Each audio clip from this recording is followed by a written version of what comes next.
딱 하루만 그렇게 살아보라. 딱 하루만 그렇게 살아보라. 라는 제목으로 하나님의 말씀 증거하도록 하겠습니다. 우리 로마서는 별명이 있는 책입니다.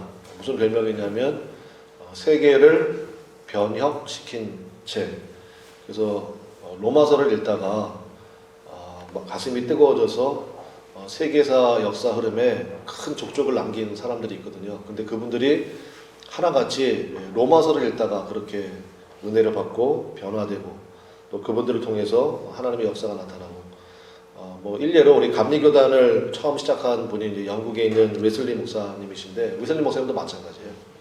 로마서 말씀을 읽다가 가슴이 뜨거워져서 우리 감리교 운동을 시작하게 되었고 그것이 이제 전 세계화된 거죠. 어거스틴도 마찬가지고 그래서 로마서는 세계를 변혁시킨 책이라는 그러한 별칭이 있을 정도입니다. 그래서 여러분도 로마서 말씀 전체가 16장밖에 안 되니까 많이 읽으십시오. 로마서 말씀을. 근데 로마서를 우리가 구분할 수가 있는데 어떻게 구분하냐면 전체가 16장인데요. 1장부터 11장까지 그 다음에 12장부터 16장까지 이렇게 크게 두 단락으로 나눌 수가 있습니다. 그렇게 나누는 이유는 뭐냐면 1장부터 11장까지는 예수님께서 우리를 위해서 하신 일들을 적어놓은 거예요. 그래서 1장부터 11장까지는 예수님이 하신 일. 그럼 12장부터 16장까지는 뭐겠습니까? 그 은혜를 받은 우리가 해야 할 일. 이제 그렇게 되는 거죠. 그래서 12장 1절 첫 마디가 뭐죠? 그러므로죠. 그러니까 그러므로는 인과관계를 나타내는 접속사잖아요. 앞에는 원인이 있고 뒤에는 결과가 있는 거예요. 그러니까 앞에는 뭐겠어요? 예수님께서 나에게 이러이러 은혜를 주셨으므로 그러므로 이렇게 되는 거죠. 이해가 되시겠죠? 그러니까 그러므로 너희는 이렇게 살아야 된다라는 우리가 해야 될 일들을 나타내는 게 12장부터 나오는데 12장 특별히 1절과 2절은 여러분들이 암송을 하시면 좋겠습니다. 이 말씀은 여러분 꼭 암송하셔서 12장부터 우리가 해야 될 일을 좀 나타내고 있다고 말씀을 드렸는데 그 모든 것들을 압축해 놓은 것 응축해 놓은 것, 에키스란 말을 제가 별로 좋아하지는 않지만 그러나 이렇게 표현할 수 있을 것 같아요. 에키스예요. 그래서 1절과 2절은 핵심이 되는 부분이다. 그래서 예수 믿는 사람은 어떻게 살아야 되는지를 요약해 놓은 부분이 1절과 2절이기 때문에 굉장히 중요한 말씀이 된다는 것입니다. 그래서 오늘 이 말씀을 통해서 차례대로 한번 살펴보겠습니다. 우리가 어떻게 살아야 되는 것인지 주님께서 나에게 베풀어 주시는 은혜에 합당하게 사는 것인지를 한번 살펴보겠는데요. 첫 번째는 우리 1절에 있는 말씀처럼 하나님이 기뻐하시는 거룩한 산 제물로 드리라는 것입니다. 하나님이 기뻐하시는 거룩한 산 제물로 드리라. 우리가 십자가 복음을 정확히 아는 것 굉장히 중요합니다. 그러나 그것보다 더 중요한 것은 뭐냐? 십자가 복음을 아는 지식으로만 그치는 게 아니라 복음대로 살아야 되는 거죠. 그게 훨씬 더 중요한 거 아니겠습니까? 근데 여기 말씀해 보니까 바로 그 말씀인데 거룩한 산 제물로 드리라 이렇게 되어 있습니다. 우리 한번 따라해 볼까요? 거룩한 산 제물로 드리라. 거룩한 산 제물로 드리라. 그러니까 이제 제물은 죽어야 제물이 되잖아요. 그렇잖아요? 제물은 죽어야 레위기에서 보면 이제 동물 제사들이 많이 나오는데 죽어야 제물이 되는 건데 산 제물로 드리래요. 그러니까 영어 성경에도 living sacrifice 이렇게 되어 있습니다. 그러니까 제물인데 희생물인데 살아있는 거래요. 그러니까 살아있는 제물로 드려라 이렇게 말씀이 되어 있거든요. 그러니까 산 제물이기 때문에 살아있는 부분도 있어야 되고요. 분명하게 죽어있는 부분도 있어야 된다는 것입니다. 그리고 이게 하나님이 기뻐하시는 예배래요. 다시 한번 말씀드릴게요. 산 제물이라고 했기 때문에 분명하게 죽어있는 부분이 있어야 돼요. 또 살아있다는 말씀이 있기 때문에 분명하게 살아있는 부분이 있어야 된다는 것입니다. 그리고 이게 순서가 또 바뀌면 곤란해요. 그래서 한번 따라해 보실까요? 죽을 것은 죽어야 되고 죽을 것은 죽어야 되고 살을 것은 살아야 된다. 살 것은 살아야 되고 그러면 죽어야 될 게 뭐겠습니까? 자. 네, 그렇죠. 내 자아예요. 내 소원과 내 욕심과 내 바램과 내 성질과 이거는 죽어야 되고 살아야 될 것은 뭐겠습니까? 내 안에 계시는 예수님이에요. 그러니까 이게 순서가 바뀌면 안 돼요. 예수님이 죽고 내가 살면 안 돼요. 그거 참 곤란한 거예요. 그래서 뭐 책 제목으로도 많이 나와 있더라고요. 나는 죽고 예수로 산다. 들어보셨죠? 그게 바로 그 얘기예요. 그게 바로 산재물이라는 뜻이에요. 나는 죽고 내 자아는 죽고 내 안에 계시는 예수님으로 살겠습니다.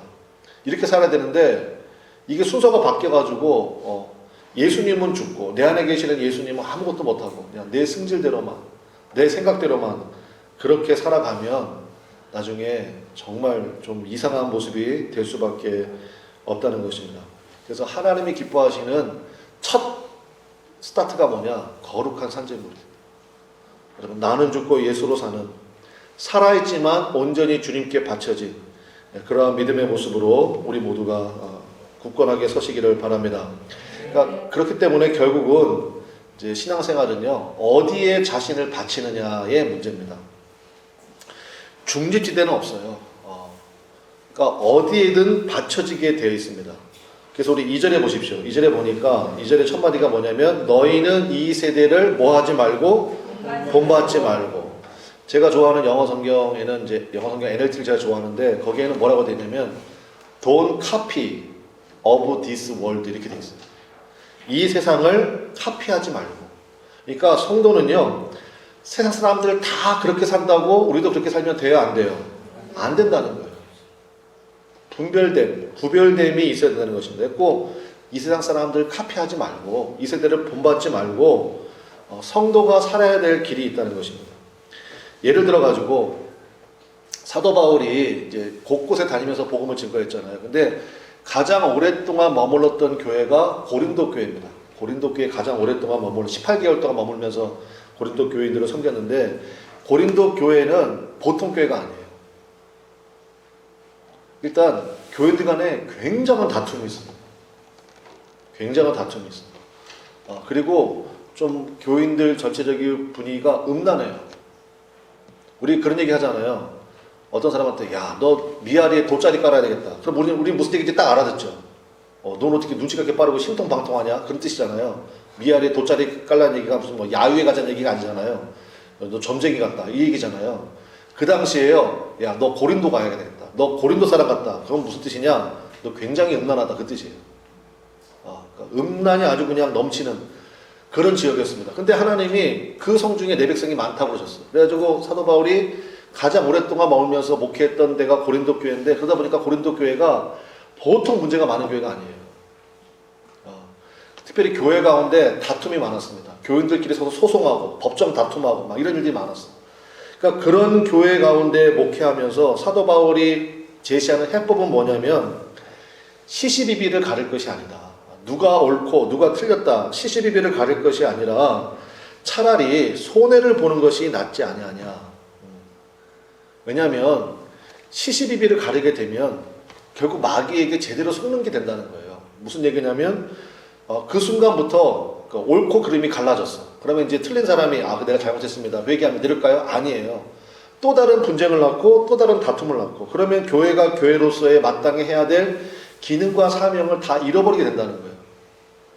좀 이따 좀 말씀을 드릴게요. 그래서 저는 이 말씀을 묵상하면서 그럼 세상 사람들과 좀 다른 패턴으로 살아가는 성도의 첫 스타트가 뭐겠느냐. 우리가 뭐 거룩한 산재물이라는 말씀도 드렸는데 전 이게 굉장히 중요한 것 같아요. 여러분이요, 말씀을 하실 때요, 덕분에 라고 시작하는 말씀을 많이 하십시오. 우리 한번 따라해 보겠습니다. 덕분에. 옆에 사람 보고 해보세요. 덕분입니다. 네, 덕분입니다. 이걸 이렇게 시작하는 말씀을 많이 하시라고요. 덕분에와 똑같은데 뜻은 똑같은데 그 뒤에 나오는 말은 완전히 달라지는 게 있어요. 그게 뭐냐면은 때문에 이렇게 얘기하면요, 너 때문에 그러면 그 뒤에 핑계가 나옵니다. 너 때문에, 당신 때문에. 근데 당신 덕분에 이렇게 되면요, 그 뒤에 뭐가 나오느냐? 은혜가 나와요. 때문에 그러는 순간 핑계가 나오고요, 책임 전가가 나오고. 그러니까 창세기의 비극이 거기서 나왔다 그랬죠. 아담 너 왜 먹었어? 하나님이 내게 주신 하와 때문에. 하와는 왜 먹었냐 너는? 하나님이 만드신 뱀 때문에. 그러니까 자꾸 때문에 가는 거예요. 근데 우리는 세상 사람들과 다르게 살자고요. 그러니까 여러분의 첫 스타트를 어떻게 하느냐? 덕분에로 시작하시기 바랍니다. 하나님께서요, 이스라엘에게 절기를 주셨거든요. 그러니까 뭐 5개 절기가 대표적이고 그 중에 3가지 절기가 굉장히 중요한 절기예요. 유월절, 그다음에 오순절, 장막절 이 3가지 절기가 특별히 이스라엘 사람들에게 굉장히 중요한 절기인데 말 그대로 이제 페스티벌이에요. 한 일주일 정도씩 절기를 지켜야 되는데 이거 하나님이 하게 하셨거든요. 하나님이 그렇게 하게 하신 이유가 뭐냐면 좋은 기억들을 가지고 살라는 거예요. 여러분 성경 읽어보신 분들 알겠지만 이 모든 절기가 사실은 이 출애굽 상황 가운데 나왔어요. 그러니까 애굽 출애굽할 때 노예였잖아요. 그때 유월절 나오고요. 광야 40년 하는 동안에 절기들 나왔다고요. 광야 40년, 말이 40년이지 여러분. 그 광야에서 40년 동안 산다는 게 쉽지 않잖아요. 그런데 하나님이 절기들을 주셔서 이스라엘로 하여금 좋은 것을 기억하게 만드셨다고요. 그래서 절기의 목적은 거기 있어요. 그때 너무 힘들었어. 안 되는 사람은요 힘든 것만 생각해요. 그리고 이제 때문에 이렇게 가는 거예요. 근데 되는 사람, 믿음의 사람은 어떻게 사느냐? 좋은 것을 기억합니다. 그리고 덕분이라고 생각해요. 이거를 가장 잘한 사람이 누구냐? 누구겠어요? 성경에 요셉이에요. 요셉. 그래서 그 요셉이 영어 이름으로 조셉이잖아요. 그러니까 조셉이라고 이름 짓는 경우가 굉장히 많아요. 요셉처럼 살라고. 요셉의 삶의 특징이 뭡니까? 여러분 아시죠? 요셉이 나중에 애굽의 국무총리가 됐어요. 말이 국무총리죠. 실질적인 1인자예요. 그렇잖아요. 실질적인 1인자인데 요셉이 총리가 된 다음에 30살에 총리가 됐는데 총리가 된 다음에 소위 말해서 보복하는 일들을 하지 않습니다. 여러분 그 스토리는 좀 아시잖아요. 총리가 됐어. 그리고 이제 형님들 만났잖아요. 형님들이 내 앞에 정말 무릎 꿇고 있고요. 고개를 조아리고 있어요. 그래서 거기서 얘기할 수 있잖아요. 형님들 때문에 내가 17년 동안 얼마나 고생한지 아십니까 진짜. 그때 내가 눈물 흘릴 때 형님들 그때 뭐 했습니까? 이렇게 나갈 수 있거든요. 근데 요셉이 그 형님들 만나서 한 얘기가 뭐예요? 형님들 때문에라고 그랬겠어요? 덕분에라고 그랬겠어요? 덕분에. 형님들 덕분에 내가 그냥 그 이스라엘에서 양치기로 끝날 인생이었는데 형님들이 나를 애굽에 팔아주신 덕분에 내가 오늘 이 자리까지 이르게 된 첫 스타트가 형님들이 끊어주신 거 아닙니까? 얼마나 감사한지. 형님들 덕분에. 그래서 제가 여러분 형님들 걱정하지 마십시오. 내가 형님들의 가족은 물론이니와 형님의 자식들, 그 자식의 자식들까지 내가 다 책임지겠습니다. 형님들 덕분에 내가 이 자리에 오는 거 아닙니까? 그러니까 요셉의 인생의 특징은 뭐냐? 덕분에예요. 덕분에. 그 다음에 그 억울한 일 누명 써가지고 강간 미수범으로 감옥에 갔잖아요. 아니 총리가 된 다음에 그 보디발 부인 되시는 분 불러가지고 내 인연 네가 감히 이러면서 막 할 수 있잖아요. 남의 눈에 눈물 나면 네 눈에는 피눈물 날 줄 알아야지. 막 이러면서 할 수 있잖아요. 근데 안 했어요. 뭐 성경에 나오진 않지만 했다는 얘기는 없으니까. 그래서 덕분에요. 덕분에. 그래서 주님의 말씀을 붙들고 여러분 때문에가 아니라 덕분에 이렇게 세상 사람과 다른 패턴으로 살 수 있는 그런 은혜가 있기를 바랍니다. 거룩한 산제물로 드릴 때 우리의 삶 속에 나타나는 첫 번째 특징이에요. 두 번째는 우리 2절에 있는 말씀인데 우리 한번 따라하겠습니다. 변화를 받으라. 우리 2절 한번 볼게요. 너희는 이 세대를 본받지 말고 오직 마음을 새롭게 함으로 변화를 받아. 중요한 포인트는요. 변화를 받아입니다. 그 시작은 마음을 새롭게 함으로 이렇게 되어 있습니다. 그러니까 결국 마음의 차이라는 거예요. 많은 분들이 예수님을 믿고 따라가는 길, 우리가 이제 그런 얘기 많이 하거든요. 십자가를 지고 예수님을 따라야 된다. 그래서 이거는 굉장히 힘든 일이다. 어려워 보이는 일이다. 뭐 이렇게 생각하시는 분들이 있는 것 같아요. 제가 이제 최근에 좀 가깝게 지내면서 전도하려고 이렇게 교제를 하는 분이 있습니다. 가족이 있는데 그분도 거의 제가 보니까 거의 넘어오신 것 같아요. 이제 곧 오실 것 같은데 그런데 이제 지난 금요일에도 잠깐 만나서 얘기를 했는데 이분은 제가 보니까 성격이요. 뭘 하려면 진짜 제대로 하고 싶은 마음이 있나 봐요. 그러니까 이 교회를 한번 내려오고 싶대요. 그런데 내가 저기에 발을 들이는 순간 자기 성격상 뭘 하면 제대로 해야 된다는 거예요. 근데 아직 자기는 준비가 안 된대. 자격이 없대. 그래가지고 아직은 고민이 된대. 그런 얘기를 하시더라고요. 그래서 사실은 그게 아니라고. 주님 앞에 그냥 주님 앞에 나왔습니다 하면 나머지는 주님이 다 알아서. 그때 뭐 그 얘기를 아직 못 알아들으시겠죠. 근데 예수님이 그 얘기 하셨거든요. 예수님이 마태복음 11장 40절에 뭐라고 말씀하셨냐면요. 이렇게 말씀하셨어요. 내 멍에는 쉽고 내 짐은 가벼움이니라 하시니라. 그러니까 예수님 앞에 마음만 드리면요. 나머지는 주님이 다 알아서 하신다는 거예요. 믿습니까? 아멘. 그걸 정말 믿어야 돼요. 저는 여러분들 그걸 확실하게 말씀드릴 수 있어요. 교회를 개척하고 내가 뭐 아는 게 뭐가 있다고 그거 뭐 어떻게 하지? 전혀 그런 생각 안 했어. 주님이 다 하시는 거예요. 내 멍에는 쉽다고 그러잖아요. 주님이. 내 짐은 가볍다고 그러셨잖아요. 주님이 하시기 때문에 그런 거예요. 그래서 오늘 말씀에 있는 것처럼 변화를 받으라라는 것이거든요. 그러니까 예수님을 마음에 영접하는 게 가장 중요한 거예요. 가장 큰 거예요. 가장 큰 결단이에요. 그러면 나머지는 주님이 다 하신다는 것입니다. 그러면 우리가 이제 질문이 생길 텐데 도대체 마음의 변화라는 게 뭐냐? 내 마음이 선해지는 거냐? 그건 아니고요. 마음의 변화라는 것은 제가 말씀을 꼼꼼히 연구해 보니까 이렇게 말씀드리는 게 가장 정확한 표현인 것 같아요. 마음의 변화란 뭐냐? 생각하는 방식이 완전히 달라지는 거예요. 다시 한번요. 마음의 변화가 뭐냐면요. 생각하는 방식이 완전히 달라져요. 요즘에 뭐 창조적인 생각 뭐 이런 얘기 하잖아요. 그러니까 결국은 앞으로의 세대도요. 예수님을 잘 믿는 사람이 리더가 될 수밖에 없어요. 왜냐? 생각하는 방식이 완전히 달라지기 때문에.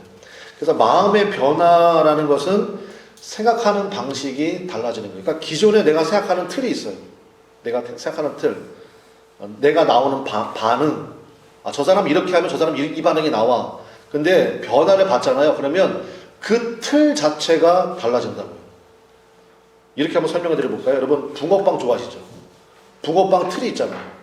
거기다가 그 하시는 분이 그 밀가루하고 이거 섞어가지고 그걸 넣으면 그 틀에서는 붕어빵 틀이니까 붕어밖에 안 나와요. 그러니까 요 틀이 달라진다는 거예요. 요 틀이. 그래서 그게 바로 마음의 변화를 받아요. 예를 들어 보겠습니다. 여러분 제가 여러분께 여쭤볼게요. 나쁘다 했죠. 사람이 나쁘다, 환경이 나쁘다 이렇게. 나쁘다의 반대말이 뭐예요? 나쁘다의 반대말을요. 좋은 거라고 생각하면요. 그 인생이 힘들어집니다. 생각하는 틀이 달라지는 거예요. 나쁘다의 반대말은 뭐냐? 더 나쁜 거예요. 이렇게 생각해 보세요. 나쁘다의 반대말은 더 나쁜 거다. 이렇게 생각하면요. 혹시 여러분 가운데 지금 나쁜 상황 가운데 있는 분이라 할지라도 오히려 감사가 되죠. 야, 이거보다 더 나쁘면 어떻게 될 뻔했어. 이렇게 될 거 아니에요. 사춘기 자녀가 있다고 한번 예를 들어볼게요. 사춘기 자녀가 가끔 그럴 때 있잖아요. 문을 쾅 닫고 나가. 엄마랑 얘기하다가 승질 나가지고 문을 쾅 닫고 나가. 그랬단 말이에요. 그러면 그때 부모님은 공손하게 문을 닫고 나가는 좋은 것과 비교한다고요. 그래서 쟤 왜 저 모양이야 쟤 이렇게 된다고요. 그러면 그 순간 그 아이는 문제아가 되고 나쁜 아이가 되어버려요. 그런데 생각의 틀이 달라져요. 예수님께서 우리 마음 가운데 역사하시면 생각의 틀이 달라져서 어떻게 보냐면요. 이렇게 봐요. 지금 제가 굉장히 힘들고 마음 같아서는 정말 내가 이놈의 집구석 내가 떠나버리든지 해야지 진짜 그렇게 하고 싶은데 신앙 양심도 있고 또 부모님을 생각하는 마음도 좀 있고 나름대로 애를 쓰고 있는 중이라 저 정도만 하고 나간 거다 라고 생각하면 그 아이는 어떤 아이로 보여요? 괜찮은 아이로 괜찮네. 그래서 나쁘다의 반대말은 좋은 게 아니고 나쁘다의 반대말은 뭐예요? 더 나쁜 거예요. 이렇게 생각하는 틀이 바뀌어버리는 거예요. 그러면 오히려 감사가 나오죠. 여러분을 힘들게 하는 뭐 어떤 관계가 됐든지 뭐가 됐든지 간에 아이고 참 이 정도만 해도 얼마나 감사한지. 그렇잖아요. 코로나19 때문에 너무너무 힘들잖아요. 근데 야 예전엔 정말 좋았는데 이렇게 비교해버리면 우리가 힘들어지는 거예요. 이거보다 지금 더 나쁜 상황 가운데 있는 수많은 나라들이 있거든요. 그런 나라 보면요. 야 오히려 감사하죠. 정말 이만하길 천만다행이고. 그래서 지금 여러분 전 세계에서 여러분들 뭐 반응 보셔도 알겠지만 이 일을 통해 가지고요. 대한민국의 이상이 얼마나 올라가는지 몰라요. 대한민국 이제 선진국이래요. 선진국. 그래서 이제 뭐 외국 사람들 나와가지고 막 이렇게 그 얘기하는 걸 제가 한번 들어본 적이 있거든요. 근데 굉장히 우리나라 그 사람들이 오히려 그렇게 생각하더라고. 우리나라 사람들은 너무 자부심이 없는 것 같다고. 한국 사람이라는 자부심이 사실은 이거 굉장한 거거든요. 뭐 나중에 한번 기회가 되면 한번 제가 여러분께 말씀 좀 드릴게요. 그래서 정말 얼마나 기쁘고 감사한 일이 많은지 몰라요. 여러분, 정죄하고 판단하는 것은 이거는 하나님의 몫입니다. 잠언서에도 계속 나와요. 정죄하고 판단하는 것은 누구의 몫이라고요? 하나님의 몫이에요. 그 얘기 무슨 얘기냐? 우리는 지금 그렇게 행동하는 사람이, 그 사람이 어떤 상태인지, 어떤 마음인지를 우리는 알아요, 몰라요? 몰라요. 모르기 때문에 단지 문을 쾅 닫고 나간 그 겉모습만 보고 이러쿵 저러쿵 우리가 얘기를 하는데 우리는 사실 그 마음을 정확히 모르잖아요. 제가 지금 뭐 사춘기 자녀 예를 들었지만 뭐 여러분의 남편일 수도 있고 여러분의 아내일 수도 있고 여러분의 부모님일 수도 있고 또 여러분의 가까운 친구일 수도 있고 우리는 그 사람이 진짜 지금 현재 어떤 상태인지 어떤 마음인지를 우리는 정확히 모릅니다. 모르니까 야, 저 속은 사실 저보다 더 할 텐데 그래도 저 정도만 하네. 이렇게 바라봐 주면 너끈히 감사가 나오고요. 넉넉히 이길 수 있는 믿음도 힘도 나온다고. 그래서 여러분 항상 이렇게 생각하세요. 저것이 저 사람의 최선의 모습이다. 믿습니까? 항상 그렇게 바라봐 주세요. 그러니까 적용을 잘해야 돼요. 그러니까 예수 믿는 사람은요. 예수님이 그렇게 얘기했거든요. 그 바리새인이 예수님께 물어봤어. 예수님, 율법의 최고가 뭡니까? 그랬더니 예수님이 딱 한마디로 요약해 주셨어요. 뭐라고 말씀하셨냐면은 남에게 대접을 받고자 하는 대로 네가 먼저 해라. 이렇게 말씀해 주셨거든요. 근데 그게 정답인 것 같아요. 그러니까 오늘 이 말씀을 들은 사람 여러분들도요. 이거를 자기한테 적용하면 돼. 여보, 이게 나의 최선의 모습이야. 오늘 목사님이 그랬어. 이러면 이거 말씀을 거꾸로 들은 거예요. 자기 자신에 대해서는 엄격해야 돼요. 믿습니까? 자기 자신에 대해서는 오늘 말씀처럼 주님 내 마음을 변화시켜 주십시오. 이렇게 나가고 상대방에 대해서 그렇게 바라보라는 거예요. 저게 저 사람의 최선의 모습이야. 저 사람도 지금 나름대로 굉장히 애를 쓰고 있는 거야. 그래서 반찬이라도 하나 더 주고요. 한 번이라도 더 안아주고 한 번이라도 쓰다듬어 주고 그렇게 하라는 거예요. 그게 바로 마음을 새롭게 함으로 변화를 받은 모습이라는 것입니다. 믿습니까? 그래서 저 모습이 저 사람의 최선의 모습이다. 이렇게 바라보면요. 손해할 것도 없고 상처받을 것도 없고 오히려 거기서부터 시작하면 되니까 오히려 감사가 된다고요. 마지막 세 번째. 우리 한번 따라하겠습니다. 분별됨으로 살라. 네, 그렇게 되면 이제 분별됨으로 살 수 있는 힘이 생기게 된다는 것입니다. 그래서 우리 2절 마지막에 보면 이런 말씀이 나오죠. 하나님의 선하시고 기뻐하시고 온전하신 뜻이 무엇인지를 분별하도록 하십시오. 그러니까 하나님께서 보실 때 선한 뜻이 있다는 거예요. 하나님이 보실 때 기뻐하실 만한 뜻이 있다는 거예요. 온전하신 뜻이 있다는 거예요. 그거를 분별하면서 살아가십시오. 이렇게 권면하고 있습니다. 바로 이것 때문에 우리가 성령 충만을 구하는 거예요. 성령께서는 모든 것을 생각나게 하시고 모든 것을 가르쳐 주시는 영이라고 그랬잖아요. 그러니까 분별된 마음으로 살 수 있는 능력을 주신다고요. 성령께서. 그래서 우리가 성령을 구하는 것입니다. 저도 아까 그렇게 기도했지만 우리가 하나님 앞에 기도할 때 전능하신 하나님 이렇게 기도하잖아요. 전능하신 하나님. 근데 전능하시다는 뜻은요. 세 가지가 포함되어 있는 거예요. 첫 번째는 우리 한번 따라하겠습니다. 공급해 주신다. 두 번째 따라할게요. 인도해 주신다.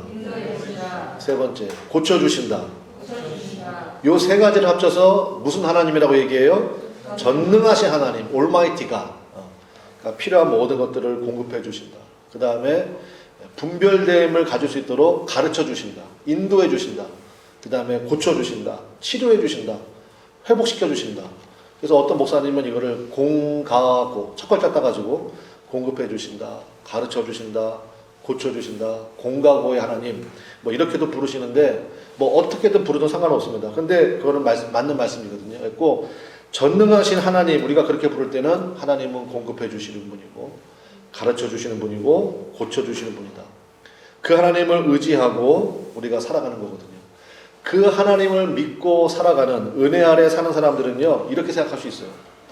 예를 들어서 어떤 사람은 계약을 맺었어. 근데 그 사람이 사기를 쳤어. 거짓말을 했어. 그래서 당연히 그 사람으로부터 와야 될 공급이 안 와. 그럼 우리는 뚜껑 열리잖아. 그런데 우리는 누구를 믿어요? 공급하시고 가르쳐주시고 고쳐주시고 하는 믿기 때문에 당신의 공급이 없어도 하나님의 공급하심이 있어서 저는 충분히 살 수 있습니다. 더 큰 은혜 가운데 나갈 수 있습니다. 이 믿음으로 나가면 우리 하나님께서 보실 때 어이구 내 새끼 네가 나를 그렇게까지 믿냐? 네가 나를 그렇게까지 의지하냐? 어이구 이쁜 거. 그리고 하나님이 하나 주실 것도 두 개 주실 줄로 믿습니다. 아 정말 그렇다고요. 그러니까 그 하나님을 믿기 때문에 공급해 주신 하나님을 믿기 때문에 억울해 할 것도 없고 서운할 것도 없는 거예요. 대표적인 게 누구겠어요? 이삭이에요.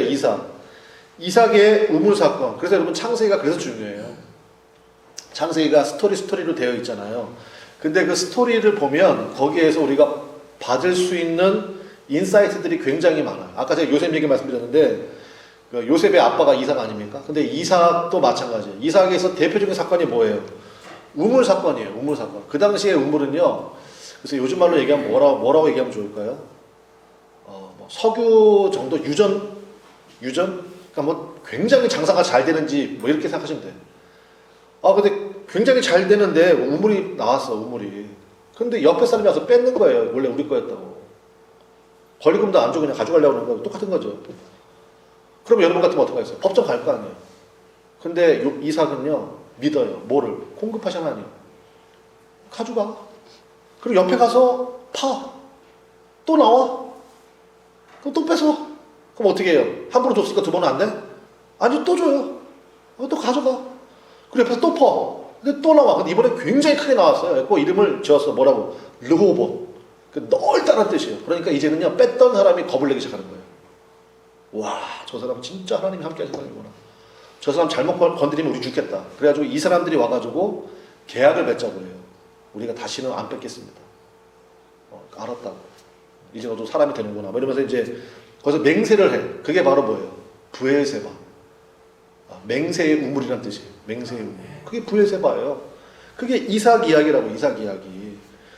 그래서 하나님께서 주시는 그런 은혜가 있기 때문에 우리가 하나님의 공급을 믿고 그런 믿음을 가지고 살 수 있는. 그러니까 이런 패턴으로 살아가니까 세상 사람들이 뭐 상대가 안 되는 거죠.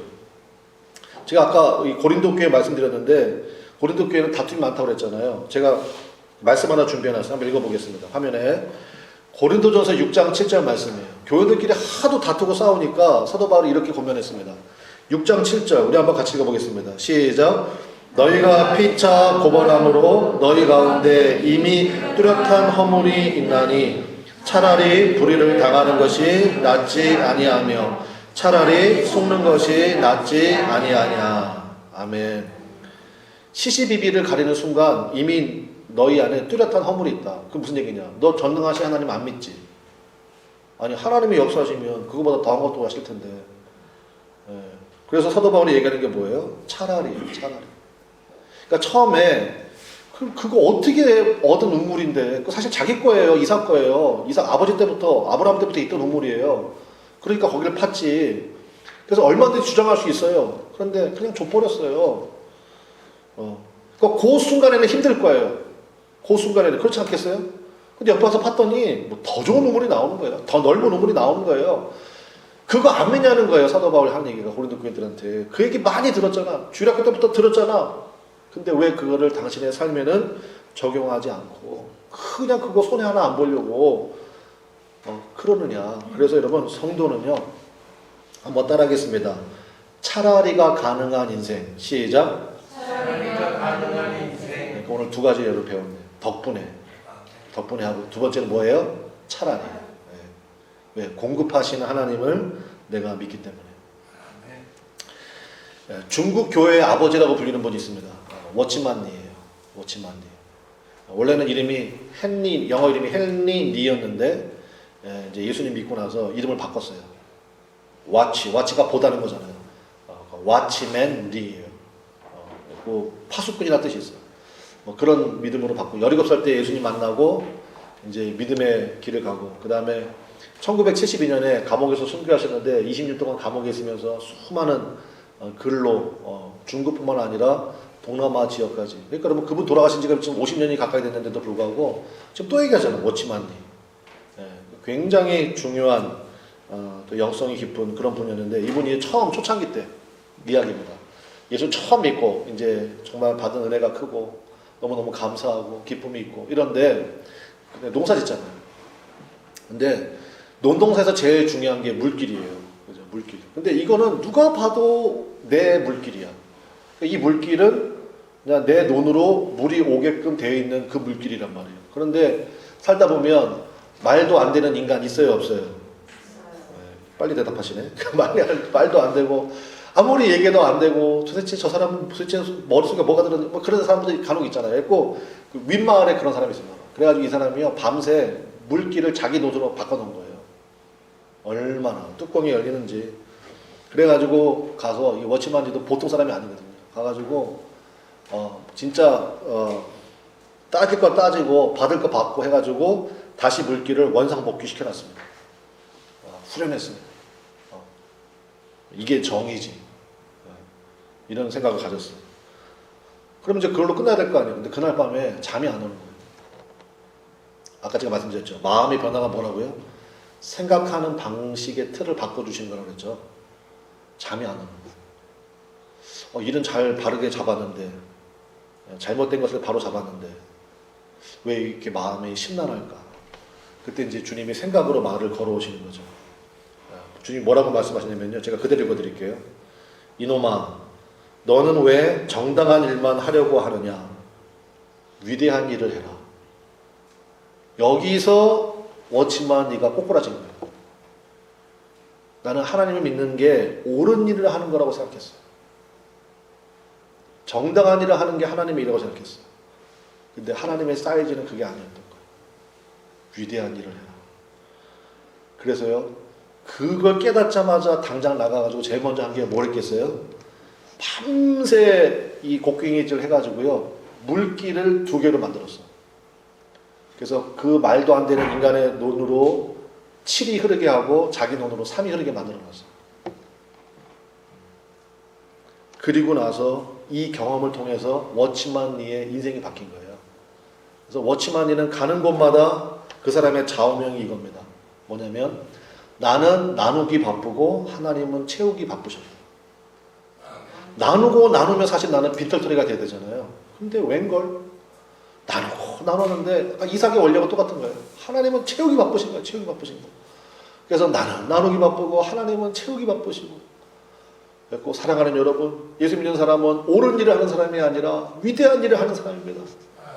그렇게 말씀을 막 증거하고 그랬단 말이에요. 여러분도 마찬가지입니다. 여러분 우리는 옳은 일을 하는 사람이 아니에요. 우리는 시시비비를 가는 사람이 아니에요. 우리는 하나님의 손에 붙들려서 위대한 일을 하시는 여러분과 제가 되시기를 바랍니다. 네. 오늘 설교 제목이 뭐예요? 딱 하루만 그렇게 살아보라 라는 제목인데 이거는 그 All In이라는 책이 있습니다. 마크 배터슨이라는 목사님이 쓰신 책 제목인데 거기에서 제가 오늘 설교 제목을 가져왔어요. 그 올인이라는 책에 보면 거기에서 이 마크 목사님이 이렇게 얘기합니다. 뭐라고 얘기하냐면 딱 하루만 예수님께 마음을 드리고 예수님이 주신 분별된 마음으로 살아보십시오.